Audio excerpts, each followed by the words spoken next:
विद्यार्थी मित्रांनो, तलाठी भरतीबद्दल जे तुमच्या मनात प्रश्न असतात ते सगळे आपण घेणार आहोत. यामध्ये तुमचं जाहिरात असेल, बुक लिस्ट असेल, प्रमोशन, बदली, अभ्यासक्रम, पगार, सुट्ट्या, सुविधा, पेन्शन, पैसे कसे खायचे, किती खातात, हे सगळं सांगणार आहे. आणि ह्याच्यासोबत तुम्हाला अभ्यास कसा करायचा हे सुद्धा सांगणार आहे. अभ्यास कोणाचाही होऊ शकतो, इच्छा असेल आणि तुम्हाला खूप मार्ग दिसत असेल की बाबा अरे एवढ्या सुविधा मिळणार आहेत आपल्याला, तर आपण अभ्यास करायला काही अडचण नाही. एखादं ह्या क्षेत्रात नसेल तर मी या म्हणणार नाही, पण येणार असेल तर मी त्याला जा पण म्हणणार नाही. जर एखादं कुठेतरी आयटीत आहे, वेगवेगळ्या क्षेत्रात आहे, हुशार आहे, अजून त्याची इकडे स्पर्धा परीक्षेत येण्याची इच्छा नाही, तर त्यांना मी या सुद्धा म्हणणार नाही. आता ह्याच्यामध्ये आपण सगळ्या गोष्टी डिटेल बघणार आहोत.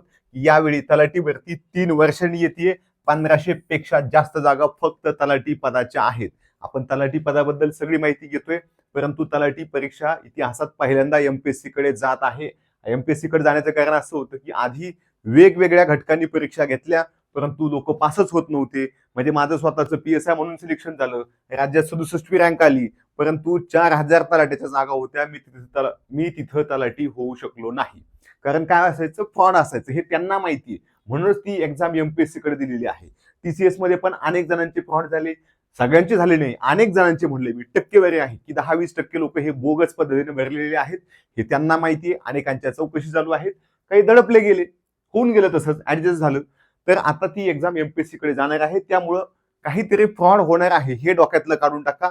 इथं सगळा तुमच्या बुद्धीचा आणि तुमच्या कमी वेळेत चांगल्या नियोजनाचा विषय आहे. अभ्यास कुठूनही करता येतो. तुम्ही खेडेगावात बसून अगदी काम करून, जॉब करून अभ्यास करू शकता, फुल टाइम करू शकता. अजून तुमच्या काही अनेक अडचणी असतील, अडचणी प्रत्येकाला आहेत. कोणाच्याही बापाच्या अकाउंटला कोटभर रुपये, 10-20 कोटी, 100 कोटी आहेत आणि मला तलाठीच व्हायचंय असं कोणाचंही नसते. सगळ्यांची तीच परिस्थिती आहे. आई वडील काहीतरी छोट्या नोकरीला आहेत, किंवा शेती करतात, किंवा मजुरी करतात. प्रत्येक जण खेडेगावातला आहे. बहुतेक जण मराठी मीडियमचे आहेत. आता नवीन नवीन काही सेमी इंग्लिशचे आलेत. कुणी एकदम कॉन्व्हेंटच्या इंटरनॅशनल स्कूलला शिकलंय, आयआयटी ला शिकलंय, एम्सला शिकलंय, किंवा आयआयएम ला शिकलंय. अशातला भाग नाही. सगळी जनता अशीच. सर्वसामान्य ग्रॅज्युएशन, सर्वसामान्य इंजिनिअरिंग कॉलेज, आणि इकडे शिकून ते शेवटी इकडे स्पर्धा परीक्षेमध्ये आलेले आहेत. आता ह्या जागा एवढ्या आहेत. 3 वर्षांनी भरती आलेली आहे आणि ह्याच्यामध्ये आतापर्यंत जागा झालेल्या आहेत 5000. परंतु तुम्ही जर परिपत्र बघितलं, त्याच्यामध्ये स्पष्ट दिलेलं आहे की जर तुम्ही फॉर्म भरला नाही, उद्या जर आम्ही जागा वाढवल्या, तर तुम्हाला पुन्हा फॉर्म भरता येणार नाही.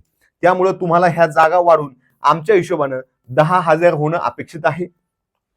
सध्या जे दिल्लीमध्ये प्रोटेस्ट चालू आहे, महाराष्ट्रात चालू आहे, त्याच्यामुळे विद्यार्थ्यांबद्दल शासन आता पहिल्यांदा सिरियस झालेलं आहे 10-12 वर्षामध्ये, की बाबांनो हे अंगावर घ्यायला नको. ह्यांचे काय मुद्दे असतील छोटे मोठे मिटून घ्या, भ्रष्टाचार थांबवा, नाहीतर हे एक दिवस आपल्याला घरी बसवणार आहेत. त्यामुळं इथं भ्रष्टाचार होणार नाही आणि जागा सुद्धा वाढणार आहेत. त्या घाईघाईतच तुमच्या तलाठी भरतीच्या जागा इकडे काढलेल्या आहेत.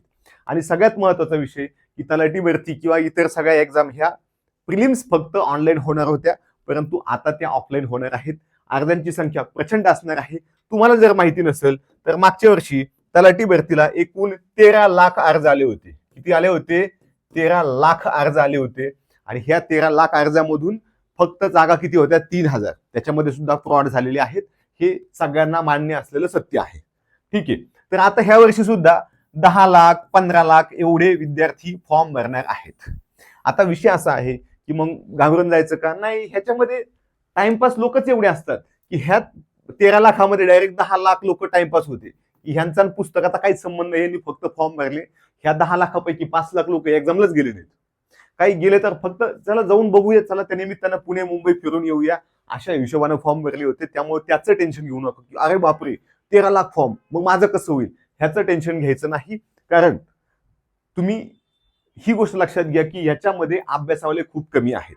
की बाबा ज्यांनी काहीतरी पोलीस भरतीचा अभ्यास केलाय, सरळ सेवेचा केलाय, एमपीएससीचा केलाय, किंवा मागच्या 2-3 महिन्यापासून अभ्यास करतात एक्झामच्या आधी, किंवा जाहिरात आल्यावर अभ्यासाला लागलेत, असे विद्यार्थी फक्त 3 लाख होते. बाकीचे 10 लाख असे होते माहिती का, उगच टाइमपास करायचा, फॉर्म भरायचा म्हणून भरायचा, असे लोक होते. तर ह्यावेळेस तुम्हाला ती संधी नाही. आता बघा, ह्या एक्झामचा फॉर्म कोणी कोणी भरायचा आहे, की जे आधीच एमपीएससी करत आहेत अशा विद्यार्थी भरणारच आहेत. त्यांना आम्ही नाही म्हणलं तरी ऐकणार नाहीत.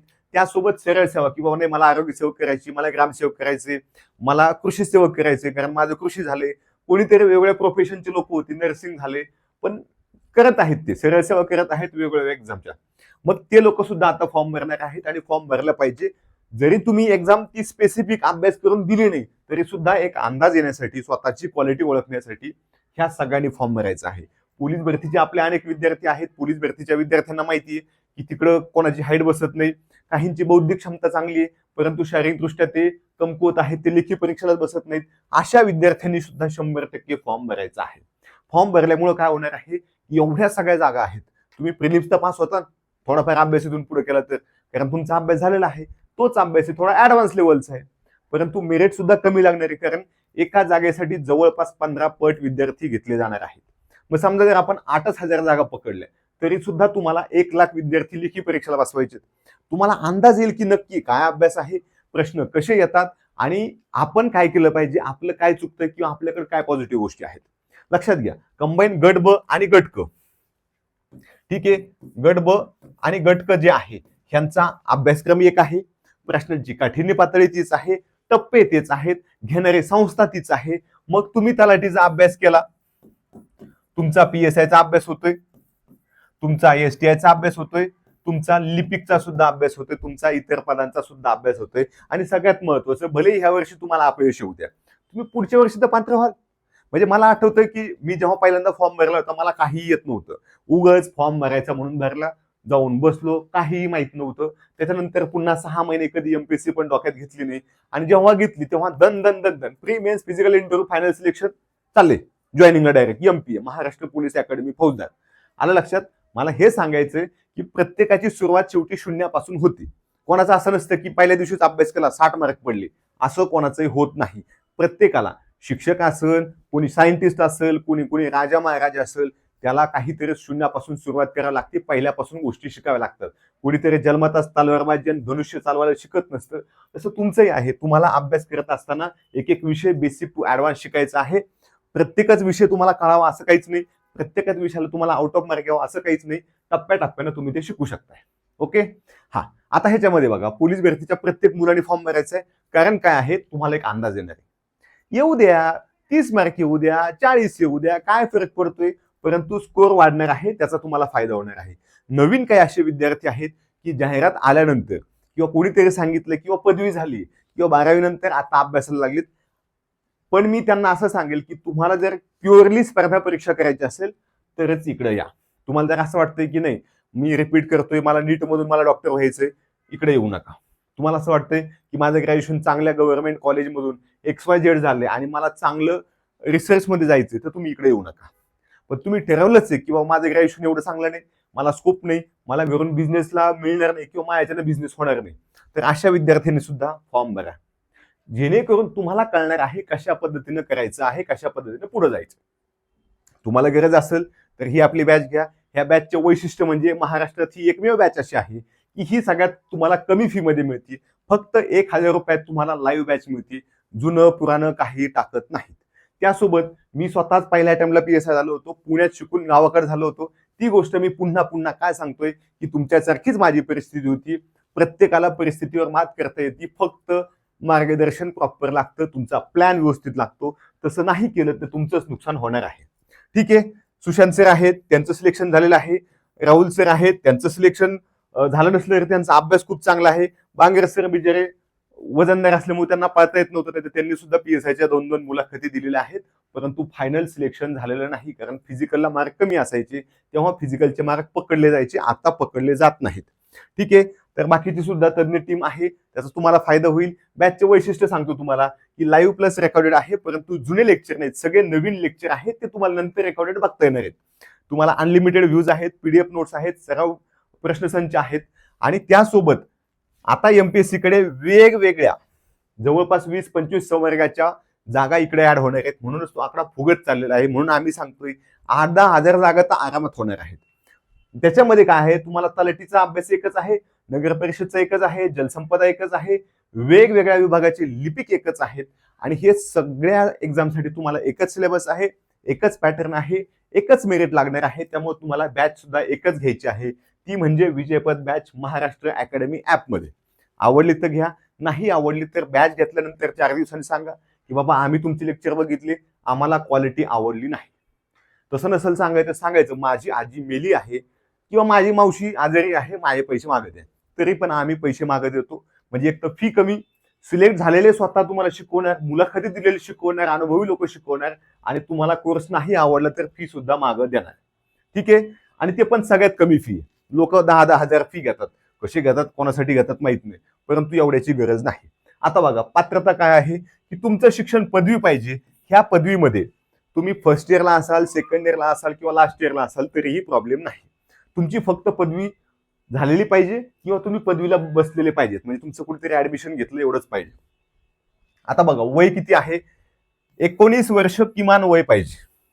म्हणजे तुम्ही खूप बुद्धिमान आहात, तुमचं सगळं सिलेबस पाठ झालाय. एवढं बुद्धिमान असेल तर इकडे येऊच नका, काही गरज नाही. इकडे खूप बुद्धिमान लोक लागत नाहीत, इथे ऍव्हरेज लोक लागतात. बुद्धिमान लोक कुठे लागतात? शास्त्रज्ञ म्हणून, मोठ्या मोठ्या कंपनीत, मोठ्या मोठ्या वेगवेगळ्या देशात, काहीतरी रिसर्चमध्ये, मॅनेजमेंटमध्ये, उद्योगात. इथं काय नाही, इथं आपण होणार काय? तलाठी, क्लर्क. आणि आम्ही तुम्हाला सांगतोय, आम्ही तुम्हाला कुठल्याही विषयाचे तज्ज्ञ बनवणार नाही. तुम्हाला आम्ही बनवणार ते म्हणजे प्रशिक्षणार्थी, परीक्षार्थी. ओके. परीक्षार्थी म्हणजे काय आहे की आम्ही तुम्हाला विषय, त्या विषयाचं जे आवश्यक आहे तेवढं ज्ञान देणार, त्याच्यावर काय प्रश्न येतात हे शिकवणार. उगच माझं पॉलिटिकल सायन्समध्ये MA झालंय मग मी तुम्हाला शिकवायचं ढुसायचं, माझं फार्मसी झालंय म्हणून मी तुम्हाला औषधं शिकवायची, नको नको ते आदर शिकवायचे नाही. जे परीक्षेला येते, जे महत्वाचं आहे तेवढंच तुम्हाला शिकवलं जाणार आहे. ठीक आहे. तर पदवी तुम्ही फर्स्ट इयरला असाल, सेकंड इयरला असाल तरी तुम्ही भरू शकताय. ज्यांना वाटते की जागा कमीच आहेत त्यांनी सुद्धा फॉर्म भरा, कारण ह्या जागा वाढणार आहेत. जर चुकून त्या जागा 15,000 झाल्या तर नंतर पश्चातापाची वेळ येईल. ओके.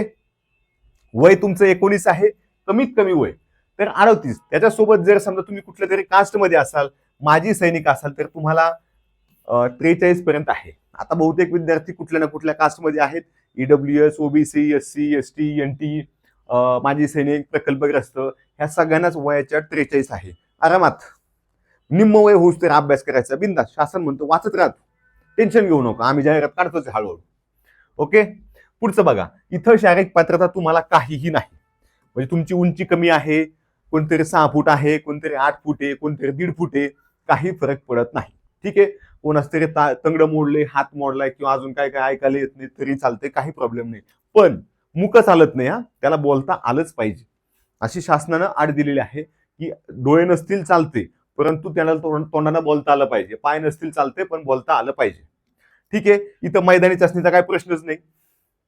आता बघा, इथं तुम्हाला मैदानी चाचणी नसली तर एक महत्वाचा विषय असा आहे की इथं तुम्हाला तुमच्या कास्टनुसार आरक्षण आहे. आता आरक्षणाचं की यादी तुम्हाला कुठे बघायला मिळेल आणि त्याचा विचार करूच नका, ते फॉर्म भरताना तुम्हाला कळणार आहे. फक्त विषय असा आहे की तुम्ही व्यवस्थित मन लावून अभ्यास केला पाहिजे, योग्य लोकांचं मार्गदर्शन घेतलं पाहिजे आणि योग्य पद्धतीनं नियोजन केलं पाहिजे, अभ्यास केला पाहिजे, प्रश्न सोडवले पाहिजेत, टेस्ट सोडवल्या पाहिजेत, तरच तुमचं सिलेक्शन होणार आहे. प्रिलिम्स पास व्हायला काहीही लागत नाही, परंतु त्याच्यानंतर जो पुढचा अभ्यास आहे त्यासाठी मेहनत लागते. म्हणून आपल्याला जो वेळ मिळतोय तो वेळ व्यवस्थित करणे लावा, जेणेकरून तुमचा फायदा होईल, तुमचं सिलेक्शन होईल. आता परीक्षा पद्धत काय आहे? 2 टप्पे आहेत. पहिला टप्पा आहे पूर्व परीक्षेचा, दुसरा टप्पा आहे मुख्य परीक्षेचा. मग पूर्व परीक्षा जी आहे ती तुमची आहे 100 गुणांची, ह्याच्यामध्ये 100 प्रश्न आहेत, 100 गुण आहेत. मुख्य परीक्षा जी आहे त्याच्यामध्ये 200 प्रश्न आहेत आणि 400 गुण आहेत. ह्याच्यामध्ये एकच पेपर आहे आणि हे गुण पकडले जाणार नाहीत. म्हणजे काय आहे, तुम्ही परीक्षा दिली, तुम्हाला 80 मार्क पडले, तुम्हाला 42 पडले, परंतु मेरिट लागले 40ला. 80 वाला काय आणि 42 वाला काय, सगळेचे सगळे मुख्यला सोबत बसणार, पूर्व परीक्षेचे मार्क विसरून जायचे आहेत. ठीक आहे. म्हणजे क्वालिफाईंग पेपर आहे, त्याचा काय मोठा विषय नाही, त्या गोष्टी तुम्हाला सहज कळून जातील ज्यांना माहित नाहीत त्यांना. ठीक आहे. मग पुढचा विषय आहे की मुख्य परीक्षा. तुम्ही पूर्व परीक्षा पास झाले, विशिष्ट मार्क नाही तर एका जागेसाठी आम्ही 15 पट मुलं घेतोय. समजा जागा 10,000 झाले तर 1.5 लाख मुलं मुख्य परीक्षेला बसवायची आहेत. मग तुमचं ओपनचं, कास्टचं वेगवेगळं मेरिट लावलं जातं आणि काय येईल 30, 35, 40 तेवढं मेरिट येईल, त्यानुसार तुम्हाला पुढे जायचंय. आता अजून एक गोष्ट काय, मागच्या वर्षी गटकचं मेरिट, मागच्या वर्षी म्हणजे जेव्हा 7,000 जागा होत्या तेव्हा 19 लागलं होतं. ह्यावेळेस 19 लागणार नाही, पण लय झालं तर 29 लागल. ठीक आहे. 32 लागल, 33 लागल, ह्याच्यापेक्षा वेगळं काही लागणार नाही. म्हणजे मेरिट काय 50-52 लागणार नाही, कारण 1.5 लाख मुलं घ्यायचे. ओके. हा, त्याच्यासाठी अजून जागा वाढल्या तर अजून कमी लागणार. ठीक आहे. मग आता विषय असा आहे की एवढ्या सगळ्या जागा आहेत, तुम्हाला सगळं प्रिलिम्स पास झाले तुमची. मग आता आहे मुख्य परीक्षा. आता ह्या मुख्य परीक्षेमध्ये 2 पेपर आहेत, पेपर 1, पेपर 2. पेपर 1 मध्ये काय आहे, मराठी आहे, इंग्लिश आहे. आणि पेपर 2 मध्ये काय आहे, जो तुमचा इकडचा सिलेबस आहे पूर्व परीक्षा, ज्याच्याबद्दल आपण डिटेल बघणार आहोत. कारण सध्या तुम्ही पूर्व परीक्षेवर फोकस केला पाहिजे, मुख्य परीक्षेला वेळ आहे. आणि सगळ्यात महत्वाचं, हा जो तुमचा पूर्व परीक्षेचा अभ्यासक्रम आहे तो 80% 90% इकडेच आहे. त्याच्यामुळे तुम्हाला वेगळं काही करायचं नाही. मग तुम्हाला त्या पूर्व परीक्षा पास झाल्यानंतर फक्त मराठी आणि इंग्लिश करायचे. त्यातही ज्यांचा आधीपासून अभ्यास आहे त्यांचं मराठी चांगलं असतं, पोलीस भरतीच्या मुलांचं चांगलं असतं, सरळ सेवाल्यांचं चांगलं असतं. आणि नसेल तरीही आपली मातृभाषा आहे, आपल्याला मराठीवर लवकर लवकर कमांड आणता येते. ते एक आहे. पुढचा विषय आहे की तो म्हणजे इंग्लिश. इंग्लिश काही अवघड जातं, पण मी म्हणतो एखादा विषय अवघड असू द्या ना, काय फरक पडतोय. तुम्ही 50 पैकी 12 मार्क घ्या ना, तरी सुद्धा तुम्ही बाकीचे ऍव्हरेज काढून मेरिट मध्ये बसू शकता. कारण मेरिट सुद्धा कमी लागणार आहेत. प्रत्येकाच्या कास्टनुसार मेरिट कमी लागतं. नको त्या गोष्टीचं टेन्शन घ्यायचं नाही आणि कारण सांगायची नाहीत. माझे आई वडील शेती करतात, मग मी गावाकडून आलोय, सगळे ते सांगतात. आणि सिलेक्ट होणारे तेच असतात. तुम्ही कोणाचंही भाषण ऐका तो तेच सांगतो, माझ्या आई वडील शेतात जायचे, माझ्याकडे खायला पैसे नव्हते, मी लोकांकडे कामाला जायचो, मी हॉटेलला होतो. आणि ही ऍक्च्युअल परिस्थिती असते.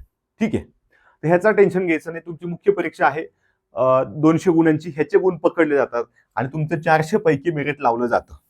इथं काय आहे, एक प्रश्न जो आहे तुम्हाला पूर्व परीक्षेला 1च गुणाला आहे, इथं मात्र तुम्हाला मुख्य परीक्षेला एक प्रश्न 2 गुणाला आहे.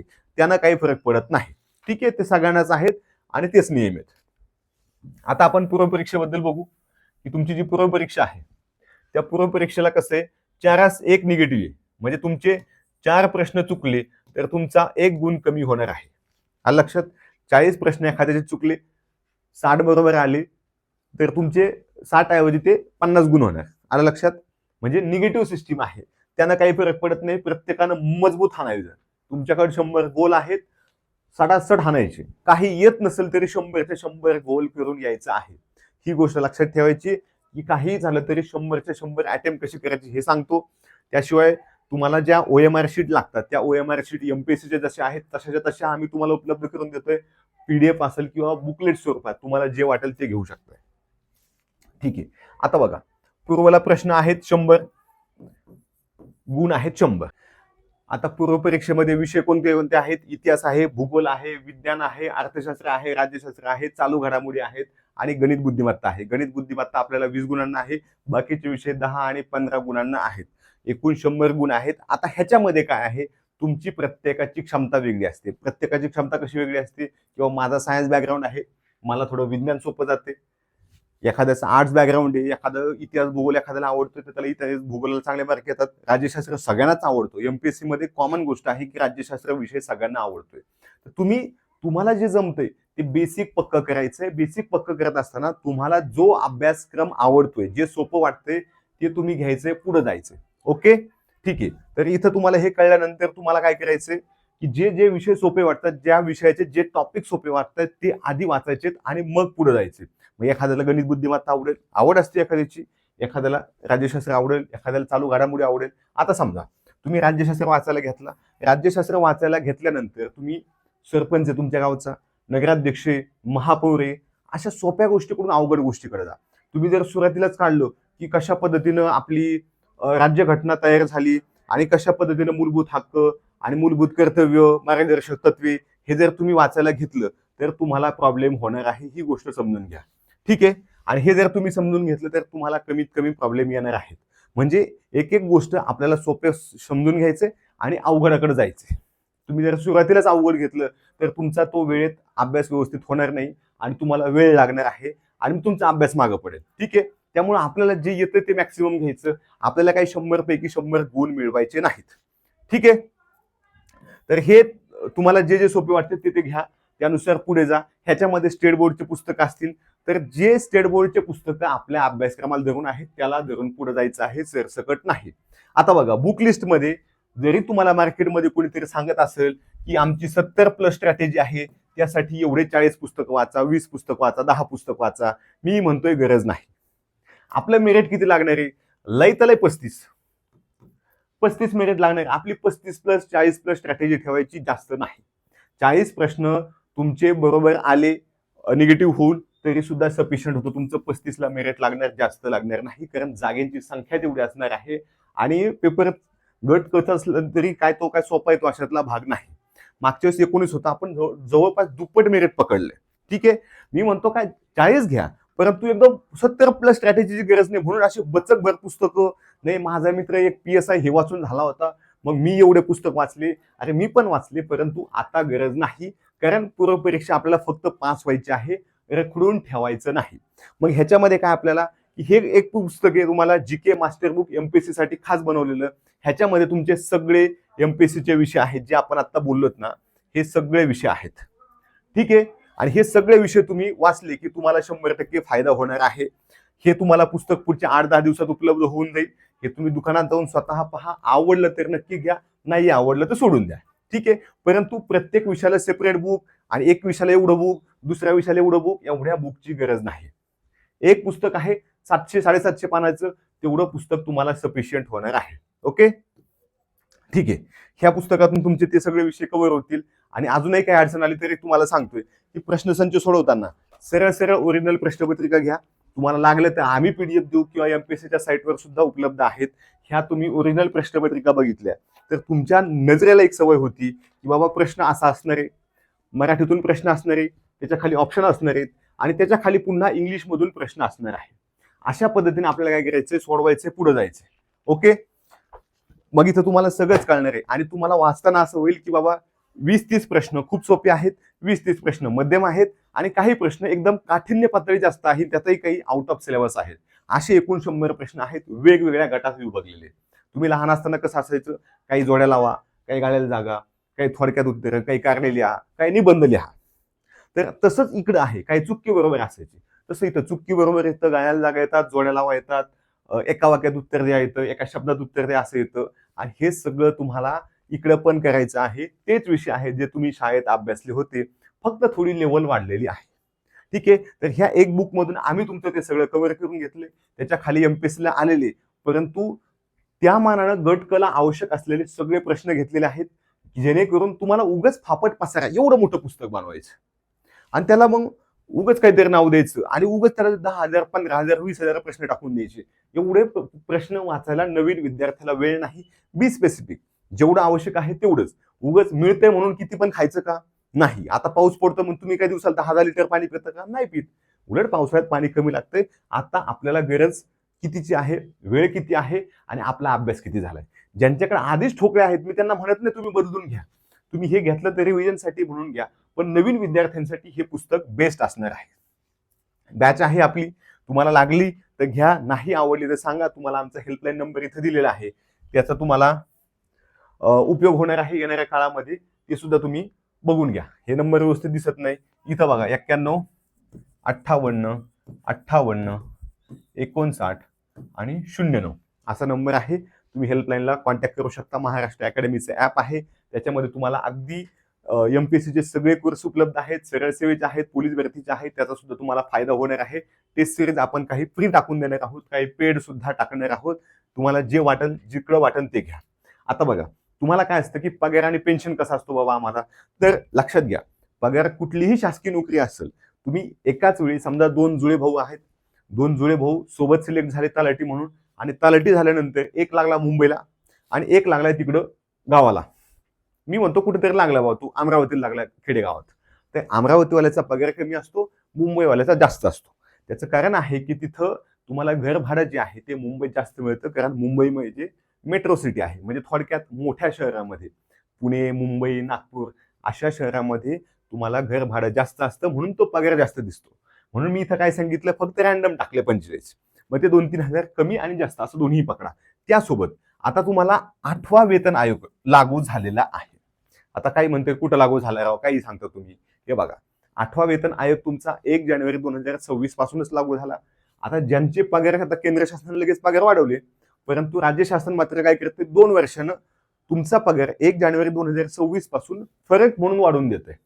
म्हणजे वन टाइम तुमच्या अकाउंटला, समजा एखादं 1 जानेवारी पासून जॉबला आहे आणि 1 जानेवारी 2028ला आपण राज्य शासनाने लागू केला, तर तो 2 वर्षामध्ये तुम्हाला जो फरक आहे 2 लाखाचा, तो तुम्हाला वन टाइम मिळणार आहे. ठीक आहे. आता बघा, ह्याचं प्रमोशन बघा, तलाठी पदाचं प्रमोशन मंडल अधिकारी म्हणून होतं आणि त्यानंतर नायब तहसीलदार असं होत असते. काय होत असते, नायब तहसीलदार असं प्रमोशन होत असते. ही गोष्ट लक्षात ठेवायची की तुमचा गावामध्ये जो तलाठी असतो तो मंडल म्हणून, नंतर काय होतंय एखाद्या मोठ्या गावामध्ये तलाठी म्हणून जातोय, परंतु त्याला मंडल म्हणतात. ओके, मंडल किंवा काही लोक सर्कल म्हणतात. ठीक आहे. आणि त्यानंतर त्याचं प्रमोशन होतं नायब तहसीलदार. शक्यतो तुम्ही कमी वयात लागलात तर तुम्हाला जास्त प्रमोशन मिळतं, म्हणून कमी वयात लागण्याचा प्रयत्न करा. शेवटी इथं तुमचं वय महत्वाचं नाही, तुमची सेवा किती झाली हे महत्वाचं आहे. काय महत्वाचं आहे? सेवा. आता साधारणपणे इथे यायलाच 15 वर्ष लागतात आणि इकडे यायला पुन्हा अजून 15 वर्ष लागून जातात. ठीक आहे. मग जर एखादं लागतानाच लागले 35व्या वर्षी तर त्याला नायब तहसीलदार कधीही मिळणार नाही. मग जर एखादं लागतानाच 21व्या वर्षी लागली तर ते नायब तहसीलदारच नाही, रिटायरमेंटला त्याला शासन खास सवलत देतं की याला तहसीलदार करून टाका. म्हणजे जेवढं तुम्ही लवकर लागताल तेवढा तुमचा जास्त फायदा असतोय. प्रशिक्षण बघा, यांना काय लगे खास प्रशिक्षण नसतं.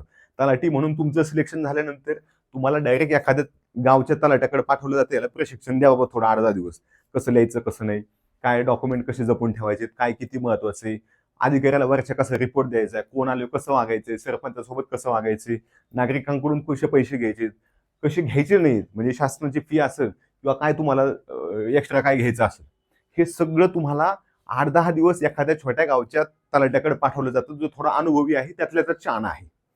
मग तुम्ही म्हणाल की 2-3 महिन्याचं प्रशिक्षण असतं ना, 2-3 महिन्याचं प्रशिक्षण असतं, पण ते सगळ्यांना सोबत नसतं. टप्प्याटप्प्यानं शासनाकडे जेव्हा जागा असेल तेव्हा तुम्हाला बोलवतात कुठेतरी एखाद्या ठिकाणी आणि तिथं तलाठी प्रशिक्षण केंद्र असं चालवलं जातं की 100-200 तलाठी एका वेळी बोलवायचे आणि त्यांना काही नाही, तेच शिकवलं जातं.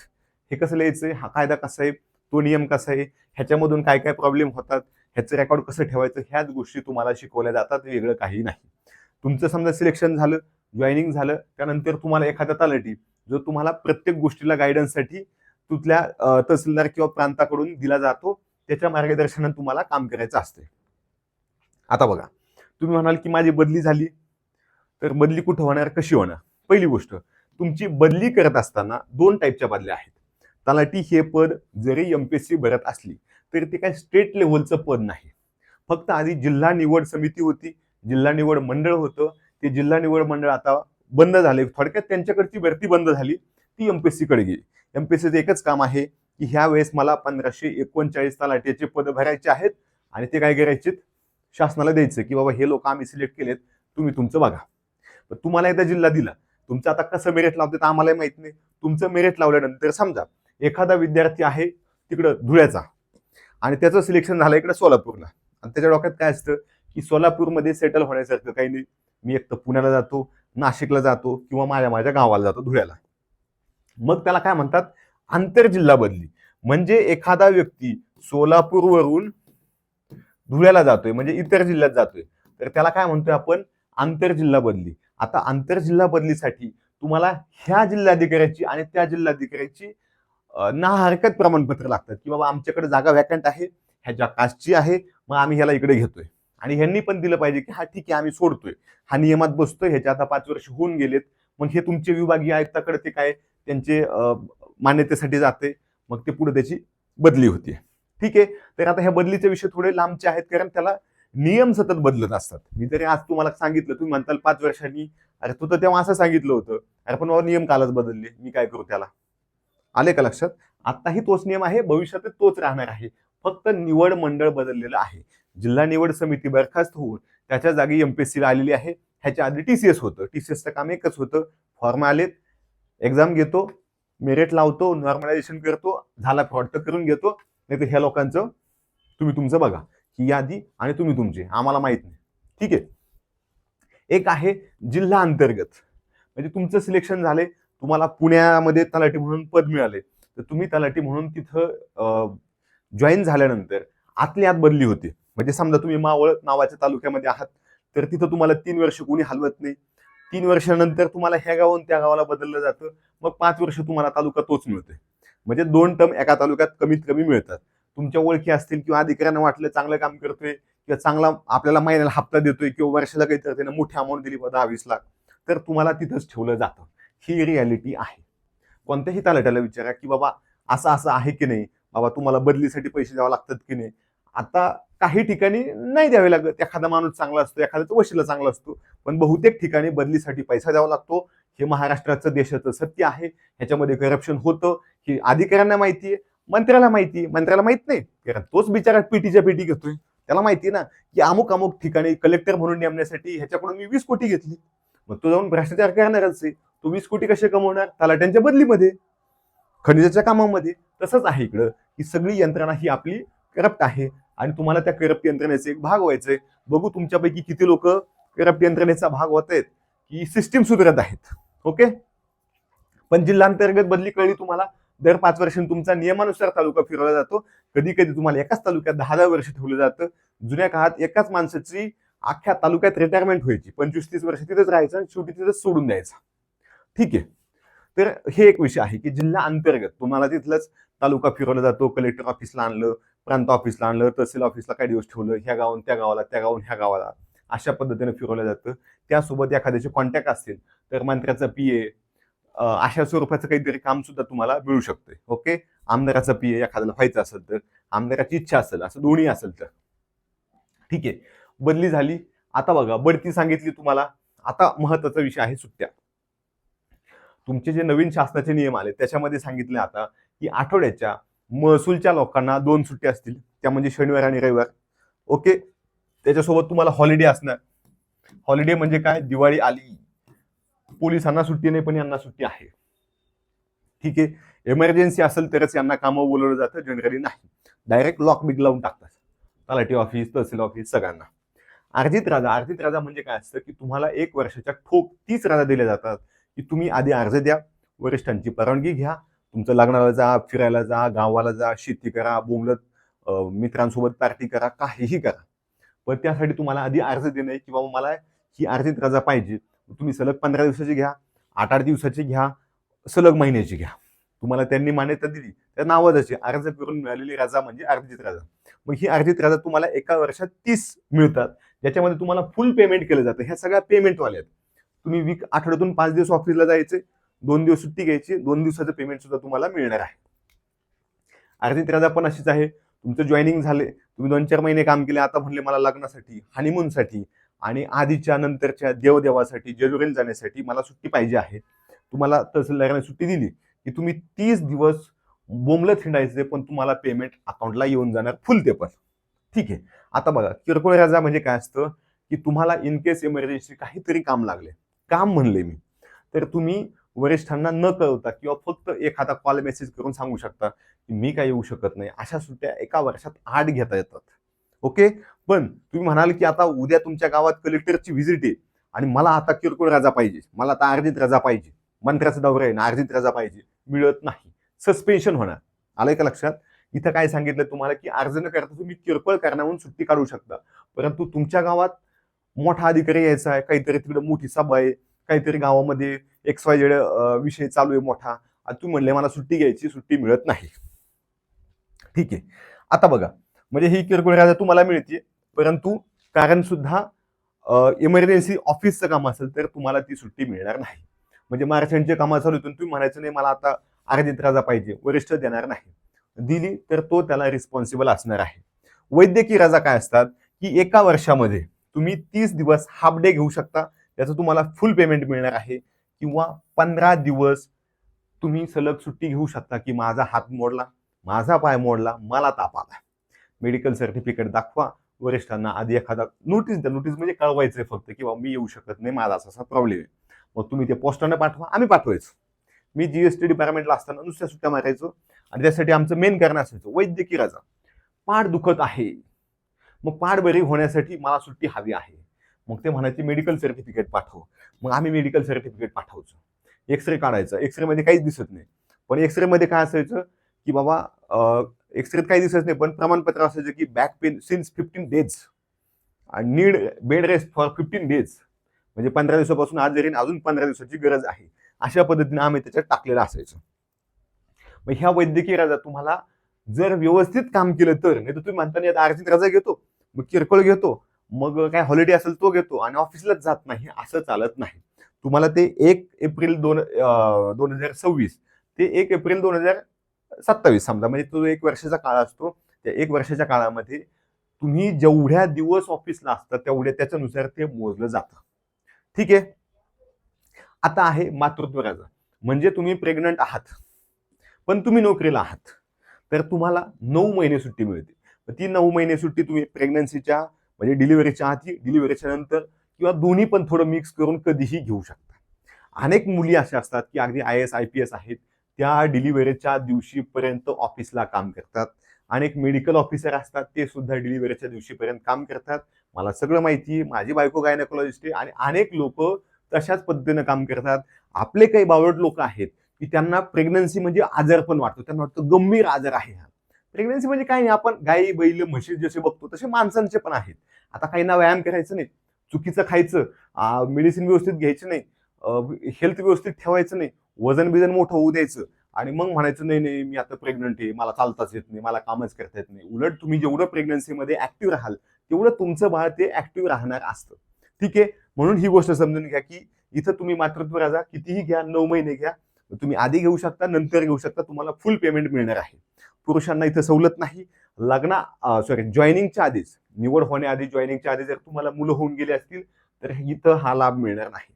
तुम्ही जॉईनिंग केलं आणि पहिल्यांदाच तुम्हाला जुळं झालं तर हा लाभ एकटाच मिळणार. ओके, आणि तुम्हाला गरज असेल तर तुम्ही अजून सुद्धा वाढवून घेऊ शकता, पण त्याचं मात्र तुम्हाला पेमेंट मिळणार नाही. इथं तुम्ही 9 महिने घरी बसलात तरी सुद्धा तुमच्या अकाउंटला हे 4.5-5 लाख जे काय असणार अमाऊंट ती येणार. त्यासोबत तुम्ही प्रेग्नंट आहात म्हणून शासन म्हणणार अभिनंदन, आमच्याकडून अजून थोडे पैसे घ्या, अजून थोड्या सुट्ट्या घ्या, कामाचं टेन्शन घेऊ नका. ठीक आहे, तर अशा पद्धतीने आहे. त्यासोबत सुविधा असतात वैद्यकीय खर्च, म्हणजे तुम्हाला प्रेग्नन्सीचा प्रॉब्लेम झाला, तुम्हाला स्वतःला कॅन्सर, एड्स, हातपाय मोडलं, ऍक्सिडेंट झाला, तुमच्या मुलांना झाला, नवऱ्याला किंवा बायकोला झाला, तरी सुद्धा संपूर्ण वैद्यकीय खर्च हा राज्य शासन देत असते. तुमचं घर भाडं आहे तर ते तुम्हाला पगारातूनच मिळत असतं, परंतु काही काही लोकांना शासकीय घर मिळतं. तर अशा लोकांना घर भाडं मिळणार नाही. एक तर हे मिळणार नाही तर हे मिळणार. म्हणजे घर भाडं जर तुम्हाला पाहिजे असेल तर तुम्हाला त्या 45,000 मध्ये आजच्या किमतीनुसार सांगतो मी येऊन जाणार. मी पहिला पगार मोजलाय तो आणि इन हँड पकडलाय, ऍक्च्युअल हातात येणारा पगार. ठीक आहे, त्याच्यात पण सांगितलं की सिटीमध्ये जास्त मिळणार, ग्रामीणला कमी मिळणार. मग इथं जर तुम्हाला शासकीय घर मिळालं, तुम्ही समजा तालुक्याच्या ठिकाणी आहात आणि तिथे एखादी महसूल कॉलनी आहे शासनाने बांधलेली, जिथं शासनाची घरं आहेत, तर ह्याच्यामध्ये जर तुम्हाला ते मिळत असेल तर तुमचं ते 5,000 भाडं कमी होणार, तुम्हाला पगार 45 ऐवजी 40च येणार. ठीक आहे, ते एक लक्षात ठेवायचं. एक तर हे घर भाडं मिळणार किंवा शासनाचं घर मिळणार आणि त्या पगारामध्येच तुमचं घर भाडं आपण सांगितलं.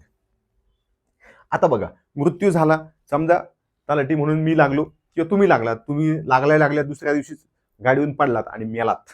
ओके, मृत्यू झाला तुमचा, कशाने होऊ द्या. मृत्यू झाल्यानंतर काय झालं की तुमचं घर आता उघडं पडलं, एखाद्याची बायको असेल, एखाद्याचा नवरा असेल, तर हे उघडं पडल्यामुळे काय झालं, तुम्हाला अडचण आली. तुम्हाला अडचण काय आली की तुमचं आता फॅमिलीचं कसं होणार, मुलांचं कसं होणार, मुलं नसले झालं तर बायकोचं कसं होणार. मग शासन काय म्हणते की ठीक आहे, तू मेलास पण तुझ्या बायकोला आम्ही नोकरीला घेतो तलाठी म्हणून. मग जर एखादा तहसीलदार हो असताना मेला तरी त्याच्या बायकोला तलाठीच केलं जातं. एखादा प्रांताधिकारी म्हणजे उपजिल्हाधिकारी असताना मेला तरी सुद्धा त्याच्या बायकोला तलाठीच केलं जातं. संबंधित खात्यातली गट कची पोच दिली जाते. म्हणजे एखादा म्हणून मी डीवायसपी होतो, आता मी मेलोय पण आता माझ्या मुलाला डीवायसपी बनवतात काय, डीवायसपी नाही बनवत, कॉन्स्टेबलच बनवलं जातं. आधीचा नियम वेगळा होता, आता नियम वेगळे आलेले आहेत. मृत्यू झाला, तुमच्या जागी कोणाला तरी नोकरीला दिलं जातं. जर दुसरं चुकून गव्हर्नमेंट नोकरीला असेल तर अशा वेळेस मात्र कोणालाही नोकरीला दिलं जात नाही. विशिष्ट अमाऊंट तुम्हाला दिली जाते, ती प्रत्येक खात्याची आणि प्रत्येक वर्षी काहीतरी अमाऊंट बदलत असते. ठीक आहे, शासनाचे नियम बदलतात त्याच्यानुसार. पण तुमचं लग्न झालं नव्हतं आणि तुम्ही अभ्यास केला, पास झालात, सिलेक्शन झालं, जॉईनिंग झालं, दुसऱ्या दिवशी टपकलात, खपलात, तर तुम्ही खपल्यानंतर तुमचं जर कोणी अनमॅरिड भाऊ किंवा बहीण असेल तर त्यांना नोकरी मिळते किंवा मग तुमच्या आई वडिलांना पेन्शन दिलं जातं. ठीक आहे, पेन्शन म्हणजे काय आहे की कोणीही कामाला येऊ नका, ह्यातला अर्धा पगार तुम्हाला घरपोच आम्ही देत राहू. जसं तिकडं पगार वाढन तसं सुद्धा तुम्हाला पेन्शन टाईप आम्ही देऊ. ओके, अपंगत्व आल्यास काय की समजा तुम्ही गाडीवरून चाललात, तुम्ही दोघे तलाठी होतात, एक ह्या गावाला एक त्या गावाला, एक मेला, एक जागला पण त्याचं तंगड तुटलं, कायमचं तुटलं, तुकडाच पाडला, तर ते कायमचं लग्न झालं किंवा एखाद्याचा हात तुटला, म्हणजे कायमचं लग्न झालं, अपंगत्व आले, तर अशा वेळेस अशा केसमध्ये त्या व्यक्तीला वेगळी सुविधा दिली जाते कामाची. म्हणजे बाबा तू ऑफिसमध्ये काम कर, तुला आम्ही तहसील ऑफिस किंवा प्रांत ऑफिसला ठेवतो कायमचं, तुझी काय बदली बिदली करत नाही, तुझ्या थोडी दया दाखवतो. अशा पद्धतीनं तुम्हाला तिथं वागवलं जातं. त्यासोबत किरकोळ प्रवास भत्ता मिळतोय. तुम्हाला सध्या तरी कुठल्याही ते असतं ना दिवाळी बोनस जो बेस्ट मध्ये मिळतो, पुण्यामध्ये PMTत मिळतो, गुगलमध्ये मिळतो, कुठल्याही मोठ्या मोठ्या कंपनीत मिळतो, तो इकडं काही मिळत नाही. तेवढं लक्षात ठेवायचं. फक्त जर दिवाळी 20 तारखेनंतर असं तर त्या महिन्याचा पगार तुम्हाला आधीच केला जातो दिवाळीच्या आधी. आलं लक्षात की बाबा आपल्याला कुठलाही बोनस वगैरे इकडे मिळणार नाही. ठीक आहे. आता बघा कामाचे स्वरूप काय आहे, पेन्शन मिळणार नाही, पेन्शन राहिले. पेन्शन जे आहे तर पेन्शन तुम्हाला मिळणार नाही, तेवढी गोष्ट लक्षात ठेवा.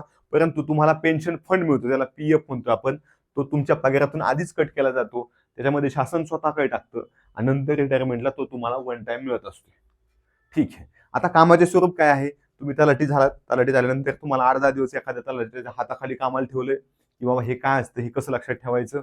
मग तुम्ही जाताय, ते तुमच्याकडून काम करून घेते. त्यात काय असतं, वेगवेगळ्या नोंदी असतात जमिनीच्या, 7-12, 8 कोणीतरी जमीन घेतली, विकली किंवा त्याचं आधीचं काय रेकॉर्ड होतं, कसे कसे ते तुमचे गट पडलेले आहेत, कोणत्या गटामध्ये कोणाची शेती आहे, कसा नकाशा आहे, हे सगळं त्याच्या नोंदी तलाट्याकडे ठेवलं जातं.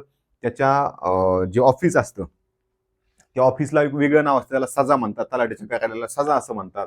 मग पंचनामे असतात, तुमच्याकडे गावामध्ये दुष्काळ पडलाय, खूप जास्त पाऊस आलाय, पिकं वाहून गेले, गारपीट झाली, तर त्याचे पंचनामे करायचे, भूकंप झाला त्याचे पंचनामे करायचे. म्हणजे प्रत्येक गोष्टीमध्ये जेव्हा पंचनाम्याची गरज असते तेव्हा तलाठी असतो.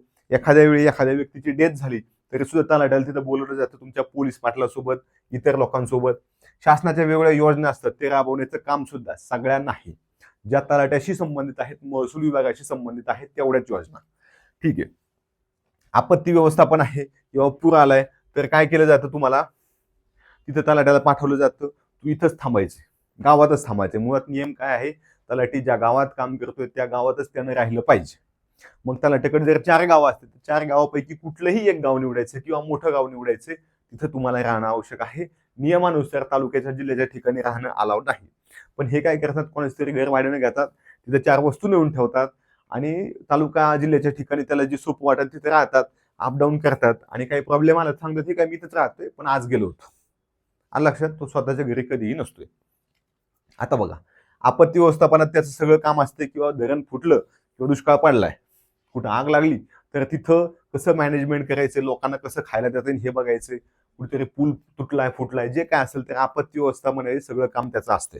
इतर कामं असतात, इतर म्हणजे काय आहेत, वरिष्ठांनी कामं सांगितलीत की बाबा आज मुख्यमंत्र्याचा दौरा आहे आपल्या तालुक्याच्या ठिकाणी, मग मला काय आहे, माझ्याकडे फक्त 10-20 लोकांचा स्टाफ आहे, 50 लोकांचा स्टाफ आहे, पण मला तो पण पुरेसा नाही, पण तुम्ही ह्या 20 गावच्या तलाट्यांनी मला तिथं मदतीला यायचं.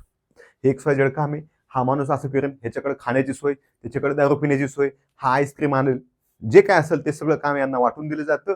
ते काम करावं लागतं. ते जरी कायदेशीर नसलं तरी आपल्याकडे कायदा किती चालतो तुम्हाला चांगलं माहिती आहे. मुळात तलाठी स्वतः कायदा पाळत नाही, त्याच्यामुळे तो कोणाला लय पाळायला सांगणं अशातला भाग नाही.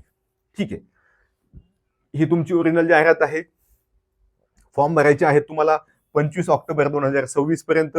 सॉरी, पूर्व परीक्षा आहे 25 ऑक्टोबर 2026 पर्यंत, मुख्य परीक्षा आहे 27 डिसेंबरला. ओके, म्हणजे तुम्हाला 2च महिने मुख्य परीक्षेला मिळणार आहेत आणि फॉर्म भरण्याची अंतिम मुदत 5 ऑगस्ट पर्यंत आहे. फॉर्मची जी शुल्क आहे ते 300-400 रुपये आहे. ओपनला वेगळं, कास्टला वेगळं. ही मॅच आहे, लागलं तर घ्या. मी स्वतः कुठलीही क्लास न लावता झालो होतो, परंतु मला हे सांगायचं की तुम्हाला गरज असेल तर लावा. एवढ्या कमी फी मध्ये 1000 रुपयामध्ये तुम्हाला पूर्व आणि मुख्य कोण शिकवतं ते पण लाईव्ह लेक्चर. मग कोणी शिकवत नाही, तुम्ही पण थोडं डोकं लावा ना, की बाबा फी रिटर्न देणारा कुठला क्लास आहे, नाही. स्वतः सिलेक्ट झालेले कोण कोण लोक आहेत, मुलाखती दिलेले नाहीत. मग जर एवढी सगळी सुविधा असताना जर तुम्ही दुसरीकडे कुठेतरी बघताय तर तुम्हाला स्वतःला प्रश्न विचारले पाहिजेत, न लावलेले चांगले.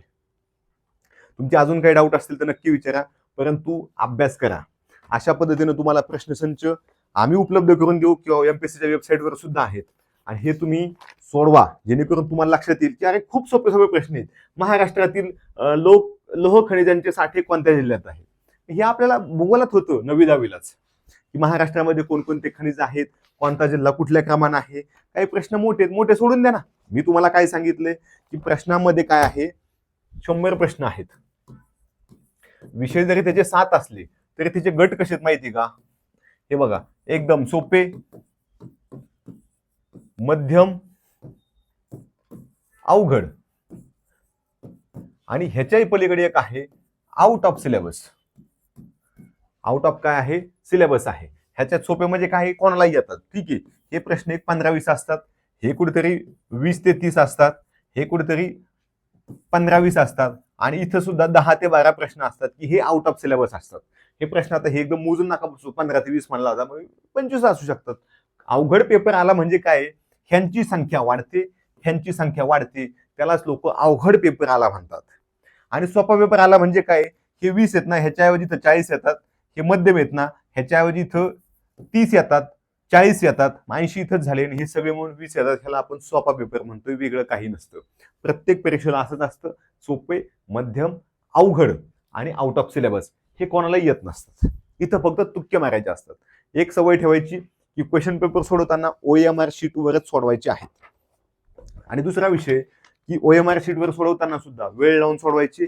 1 तासात तुम्हाला 100 प्रश्न सोडवायचे, परंतु 100 प्रश्न सोडवत असताना आपण 1 तासाचा वेळ लावायचाच नाही, आपण 55 मिनिटाचाच वेळ लावायचा, 50 मिनिटाचा लावायचा आणि OMR शीटवरच पेपर सोडवायचे, गोल करायचे. एवढी एक गोष्ट लक्षात घ्यायची. अभ्यास व्यवस्थित करायचा. काही अडचण आली तरी आम्ही आहोत. अजूनही तुम्हाला जर ह्या पदाबद्दल काही शंका कुशंका असतील तर त्या सुद्धा विचारा. त्याच्यासोबत अजून अनेक जण विचारतात की MSCIT लागतं का, तर काहींना म्हणजे MSCIT तसा काही नियम नाही, पण तुम्ही सिलेक्ट झाल्यानंतर 2 वर्षात MSCIT सर्टिफिकेट द्यायचे. टायपिंग लागत नाहीये. ग्रॅज्युएशन तुमचं कम्प्लीट असं काही नाही, पण मुख्य परीक्षेचा फॉर्म भरताना तुमचं ग्रॅज्युएशन कम्प्लीट लागतं. मग अनेक विद्यार्थी म्हणतील आम्ही 3rd इयरला आहेत, 2nd इयरला आहेत, आम्हाला काय करायचं. पण तुम्हाला पूर्व परीक्षेचा अनुभव प्रत्यक्ष येणार आहे फक्त 300 रुपयामध्ये. आलं लक्षात. मग 300 रुपयामध्ये तुम्हाला जर अनुभव येतोय पूर्व परीक्षेचा प्रत्यक्ष हॉलमध्ये जाऊन, तर खूप चांगला विषय आहे. फक्त फॉर्म पटपट भरून टाका, कारण तुम्हाला पुढच्या काळामध्ये फॉर्म भरायला अडचणी येणार आहेत, जवळ सेंटर मिळणार नाही, म्हणून लवकरात लवकर फॉर्म भरायचे जेणेकरून आपलं सेंटर आपल्याला मिळून जाईल. ठीक आहे. अजून काही शंका असतील तर नक्की विचारायचे आहेत, जेणेकरून तुमच्या प्रत्येक प्रश्नाचं समाधान होईल.